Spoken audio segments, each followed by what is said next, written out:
आइए दोस्तों, स्वागत है आपका एक बार फिर से आपके अपने online platform unique coaching classes में।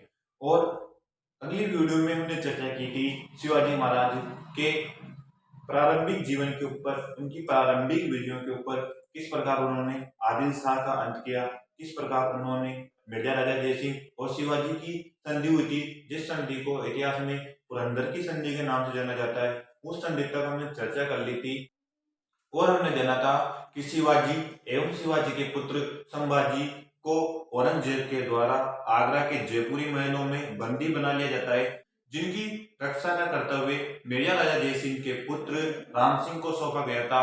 परंतु शिवाजी महाराज और संभाजी महाराज वहां से बचकर निकल जाते हैं, भाग जाते हैं। लेकिन इतिहास में हमको कहीं पर यह भी पढ़ने को मिलता है कि वहां पर शिवाजी महाराज एवं संभाजी महाराज की सहायता मिर्जा राजा जयसिंह के द्वारा की गई थी। और दोस्तों, मिर्जा राजा जयसिंह के द्वारा आगरा के जयपुरी महलों से बाहर निकाला जाता है तो शिवाजी महाराज जो हैं वह सीधे दक्षिण भारत की ओर नहीं आते हैं। क्यों? क्योंकि शिवाजी महाराज को मैंने आपको पहले बताया था, शिवाजी महाराज के अंदर कंबाइंड रूप है किसका, महाराणा प्रताप और चाणक्य जैसी रणनीति चाणक्य का। तो शिवाजी महाराज के सोचने का तरीका किसके जैसा था दोस्तों? शिवाजी महाराज के सोचने का तरीका था चाणक्य जैसा। शिवाजी महाराज ने अपना दिमाग लगा लिया, यदि मैं सीधा दक्षिण भारत की ओर जाऊंगा तो मैं पकड़ा जाऊंगा। क्यों? क्योंकि औरंगजेब अपनी सेना दक्षिण भारत की ओर ही दौड़ाएगा। तो जब मिर्जा राजा जयसिंह के द्वारा निकाला जाता है तो शिवाजी महाराज यहाँ पर आगरा में होते हैं, तो वह आगरा से सीधे दक्षिण भारत की ओर नहीं आते हैं, बल्कि वो आगरा से उत्तर पूर्व भारत की ओर मथुरा, वृंदावन, उड़ीसा, आंध्र प्रदेश होते हुए रायगढ़ महाराष्ट्र पहुंचते हैं दोस्तों। और जो औरंगजेब है, जब उसे मालूम होता है कि शिवाजी और संभाजी कैद से भाग निकले हैं, तो औरंगजेब अपनी सेना को दौड़ा देता है, अपने घोड़े दौड़ा देता है इधर सीधे रायगढ़ की ओर। और औरंगजेब के घोड़े आते हैं रायगढ़ की ओर दौड़कर, रायगढ़ की ओर। और औरंगजेब के घोड़े आते हैं रायगढ़ की ओर, चक्कर लगाकर वापिस आगरा पहुंच जाते हैं और बोलते हैं शिवाजी महाराज नहीं मिले। कहां से मिलेंगे? क्या बाप तो इधर गया है? कहां से मिलेगा? वो तेरा बाप तो इधर गया है, वो तेरा बाप है, उसके पास दिमाग है, वो तेरे जरा पागल नहीं है। वो उत्तर पूर्व भारत की ओर निकलते हैं और यहाँ से घूमते फिरते आते हैं कहाँ, रायगढ़। क्यों? क्योंकि उनको पता है कि औरंगजेब मेरे पीछे सेना दौड़ाएगा और मैं पकड़ा जाऊंगा।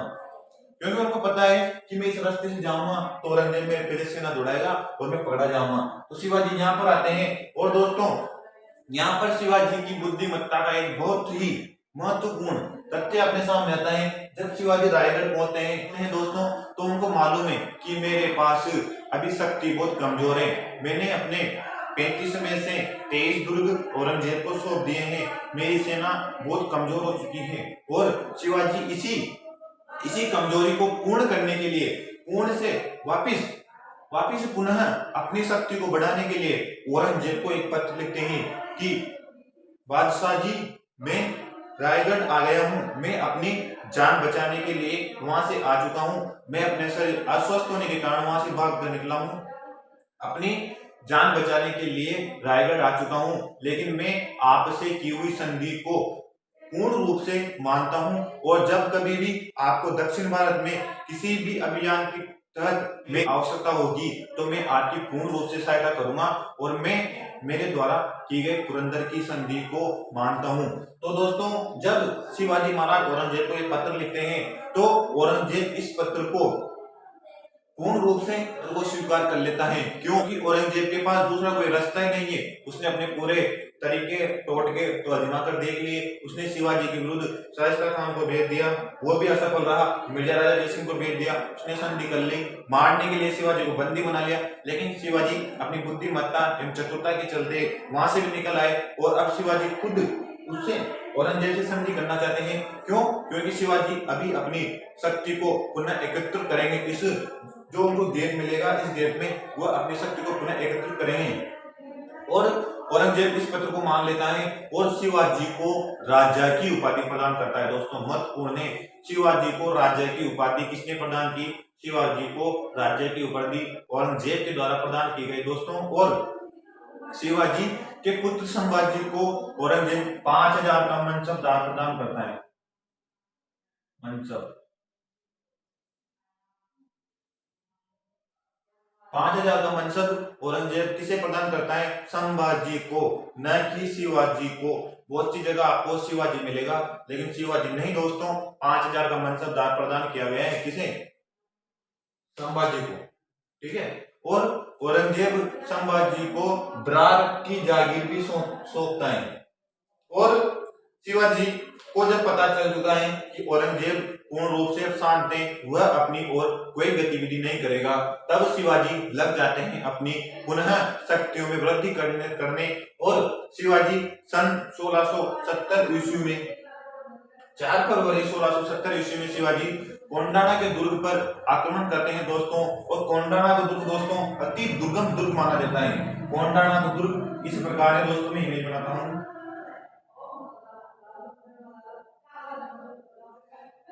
ये दोस्तों ये एक पहाड़ी है और इस पहाड़ी पर ये दुर्ग बना हुआ है। ये कोंडाणा का दुर्ग है दोस्तों। ये जो सीधी पहाड़ी है, इस पहाड़ी की ऊंचाई लगभग 570 मीटर मानी जाती है दोस्तों, 570 मीटर। और ये इसका मुख्य द्वार है, ये इसमें जाने का मेन रास्ता है, जहां पर भारी सेना तैयार है। ये दुर्ग वर्तमान यह दुर्ग जिस समय शिवाजी महाराज ने इस पर आक्रमण किया, कब 4 फरवरी 1670 को जब शिवाजी महाराज के द्वारा इस पर आक्रमण किया जाता है, तब इस किले द्वारा नियुक्त किया गया था औरंगजेब के द्वारा उदयभान सिंह राठौड़ इस किले का किलेदार है वर्तमान में। जिस किले पर आक्रमण करने जा रहे हैं शिवाजी महाराज, भारी सेना है यहाँ पर उदयभान सिंह के पास, और इस पर शिवाजी महाराज स्वयं आक्रमण नहीं करेंगे, बल्कि शिवाजी महाराज के एक सेनापति हैं जिनका नाम आपको इतिहास में तानाजी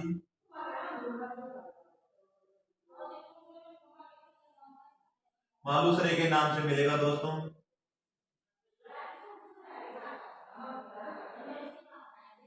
तानाजी मालुसरे इस किले पर आक्रमण करते हैं।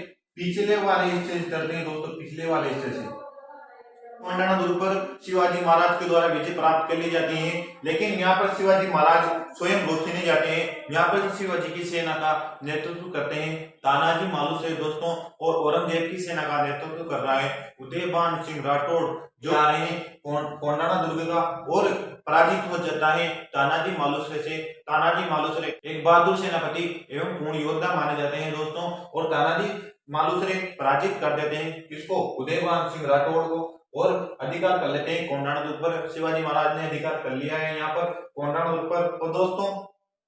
और दोस्तों शिवाजी महाराज 1670 में पुनः आक्रमण करते हैं किसके ऊपर? सूरत के ऊपर शिवाजी महाराज पुनः आक्रमण करेंगे 1670 में।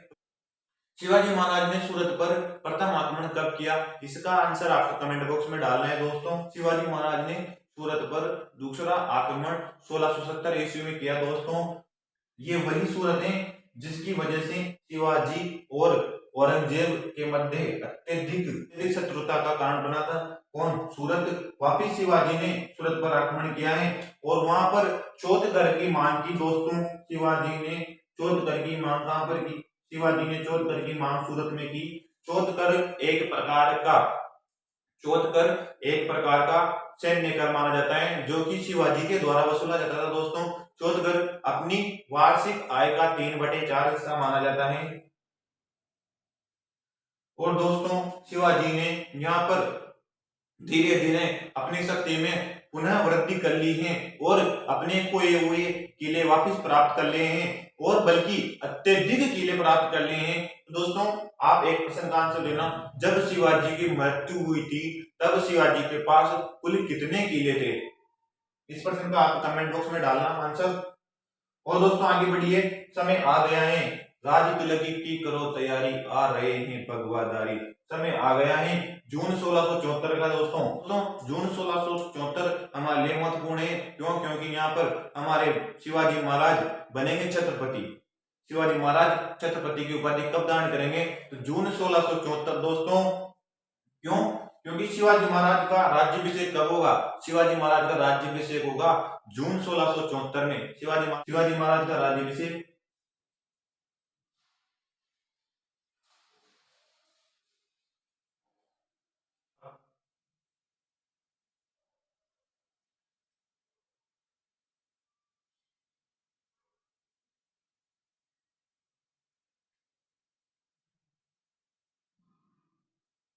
राज्याभिषेक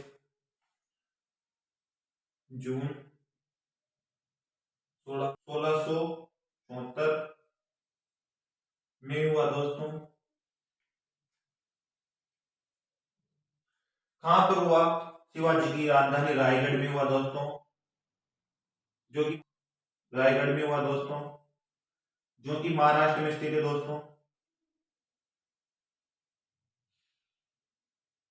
और दोस्तों शिवाजी महाराज के द्वारा यहाँ पर छत्रपति की उपाधि धारण की गई दोस्तों।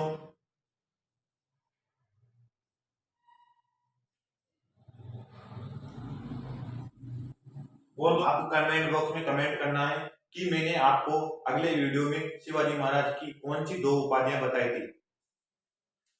और शिवाजी महाराज का राज्याभिषेक, शिवाजी महाराज के राज्याभिषेक के समय जो यहाँ पर पंडित आया था, उस पंडित का क्या नाम था दोस्तों?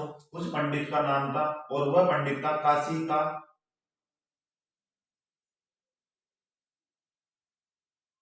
विद्वान पंडित गंगावत।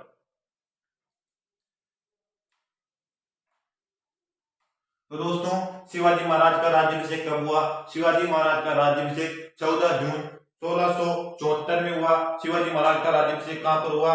तो दोस्तों शिवाजी महाराज का राज्याभिषेक रायगढ़ महाराष्ट्र में हुआ। शिवाजी महाराज के राज्याभिषेक के बाद शिवाजी महाराज ने कौन सी उपाधि धारण की? तो शिवाजी महाराज ने छत्रपति की उपाधि धारण की।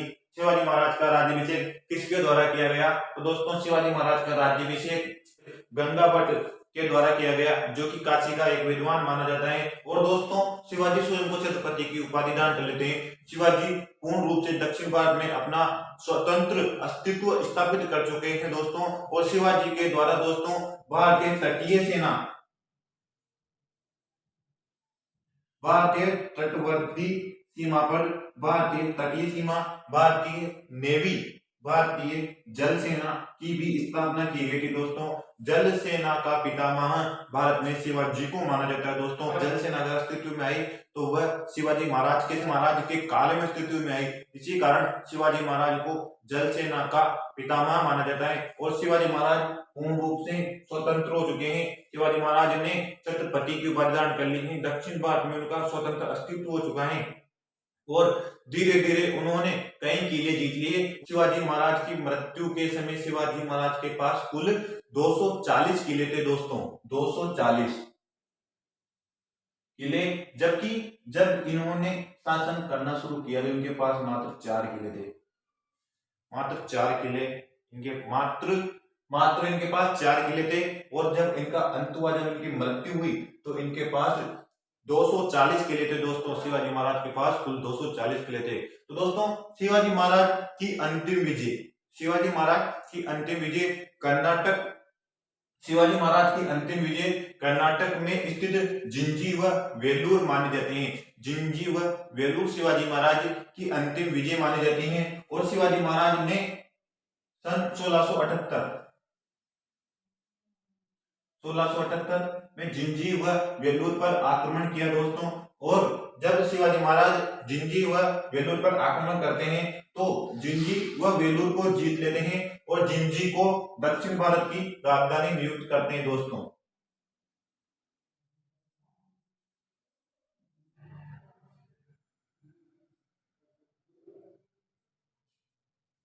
शिवाजी के द्वारा दक्षिण भारत की राजधानी किसे बनाया गया? तो शिवाजी के द्वारा दक्षिण भारत की राजधानी जिंजी को बनाया, जिंजी को बनाया गया दोस्तों। और दोस्तों शिवाजी महाराज का अंतिम आक्रमण बीजापुर, कर्नाटक उस समय बीजापुर के अंतर्गत आता था। तो उस समय कर्नाटक नहीं बोलते, अगर अपन बोलना चाहें तो बीजापुर भी बोल सकते हैं। और जिंजी व वेलूर प्रमुख स्थान, लेकिन वह स्थान कौन से थे? वह स्थान जिंजी व वेलूर थे। चाहे कर्नाटक बोलो चाहे बीजापुर बोलो, लेकिन जिंजी व वेलूर अनिवार्य है दोस्तों। चाहे कर्नाटक बोलो चाहे बीजापुर बोलो, लेकिन जिंजी व वेलूर महत्वपूर्ण है दोस्तों। और दोस्तों एक बात आपने सुनी होगी, दिया चाहे कितना भी उजाला करे, दिए तले हमेशा अंधेरा ही रहता है। दिया चाहे कितना भी उजाला करे, दिए तले अंधेरा। ये दिया है दोस्तों,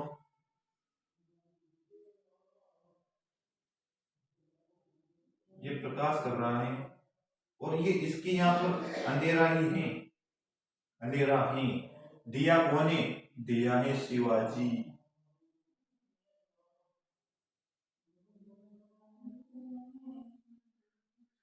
और अंधेरा कौन है? अंधेरा है संभाजी महाराज।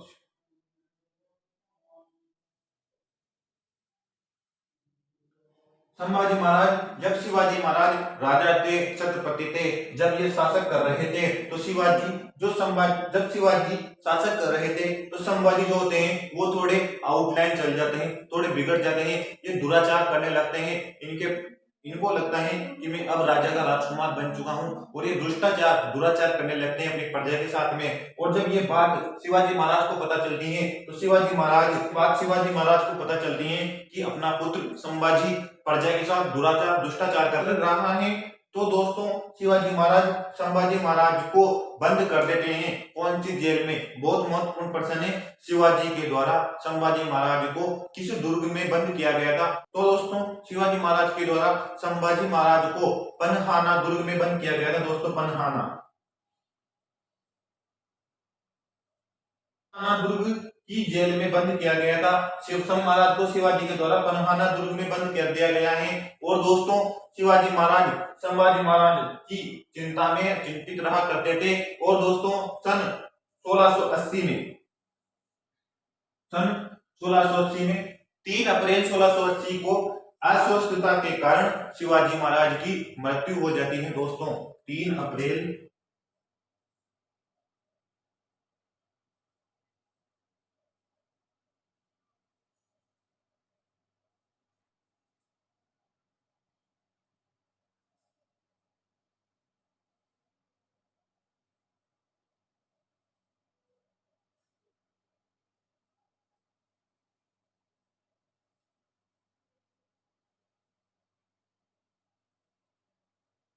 मृत्यु हो जाती है शिवाजी महाराज की। और अब शिवाजी महाराज की मृत्यु के बाद अगला छत्रपति कौन बनेगा? अगला छत्रपति बनेंगे दोस्तों संभाजी महाराज, वीर संभाजी महाराज। अब यहाँ पर क्या बनेंगे? मराठाओं के अगले छत्रपति बनेंगे। दोस्तों जब शिवाजी जीवित थे तब संभाजी थोड़े आउटलाइन में थे, लेकिन वो कहते हैं ना, अंत भला तो सब भला। जब शिवाजी महाराज का अंत हुआ उसके बाद में संभाजी महाराज मराठाओं के अगले छत्रपति के रूप में आए सब। और ये छत्रपति बनेंगे 1680 से 1689 तक।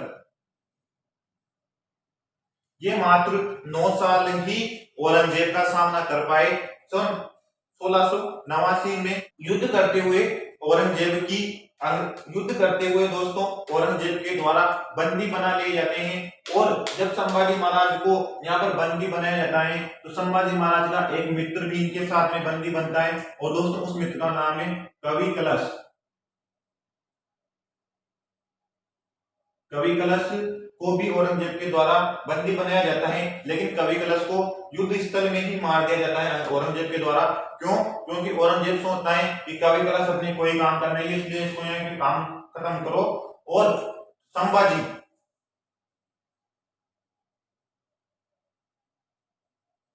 संभाजी अपने काम के हैं। क्यों? क्योंकि औरंगजेब की अपने धर्म के प्रति अत्यधिक क्रूर नीति थी। और संभाजी यदि संभाजी अपना धर्म परिवर्तन कर लेंगे, संभाजी के साथ में कई मराठा मेरे धर्म को अपना लेंगे, यह सोच थी किसकी? औरंगजेब की। लेकिन संभाजी अब वो पहले वाले संभाजी नहीं रहे। संभाजी बोलते हैं ना, अंत भला तो सब भला। संभाजी अपने अंत टाइम पर इतने कट्टर हुए अपने धर्म के प्रति जब संभाजी को औरंगजेब आग ले जाता है और जब जेल में बंद कर देता है दोस्तों, तो सभी को बहुत यातनाएं दी जाती हैं। दोस्तों संभाजी का एक एक अंग काटा जाता है, डेली उनका एक एक अंग काटा जाता है औरंगजेब के द्वारा। और औरंगजेब डेली आता, उनका एक अंग काटता और उनसे बोलता कि तू मेरा धर्म धारण कर ले, मैं तुझे जिंदा छोड़ दूंगा। तो संभाजी उससे बोलते कि औरंगजेब तेरी भी एक पुत्री है, उसकी मुझसे शादी करा दे और तू हिंदू बन जा, लेकिन मैं मुगल नहीं बनने वाला।